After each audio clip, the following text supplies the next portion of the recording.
They sit at a coffee shop after 9 years without seeing each other. Both are 32 now.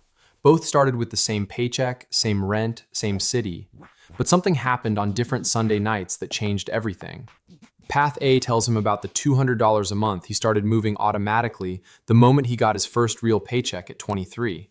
He says it didn't feel like much at the time, just a number that disappeared before he could spend it. But he never had to think about stopping because it was already gone. Path B nods and sips his coffee because he knows exactly what Path A is talking about. He just made a different choice on that Sunday night 9 years ago. Every dollar went somewhere. Rent upgrades, a car that felt like progress, vacations that lasted 5 days. Path A pulls out his phone and shows the number without any drama or pride in his voice. The account shows $127,000. He explains that the market crashed once during these 9 years, dropped 18%. And instead of panicking, he just kept buying because he understood the system.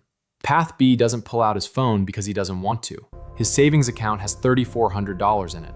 The gap between them is $123,600, and it feels like all 9 years compressed into a single number that won't stop sitting in his chest. He mentions that he almost bought real estate once, but his credit score was 580, and banks want 680 at minimum. Path A had bought a duplex at 28, using the money from that investment account, and now it generates $610 a month just by existing and having tenants in it. When Path B says he started a side hustle that makes $800 a month, Path A tells him that's exactly how you start building something.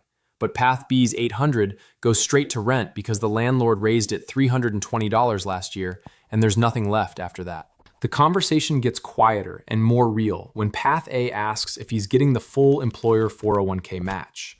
Path B lies and says yes, even though he's only contributing 1% when his company matches 4%, which means he leaves free money on the table literally every single month. They order more coffee, and Path A mentions that he maxed out his Roth IRA last year, and the employer match and the HSA, and still had $40,000 left to throw into a taxable account.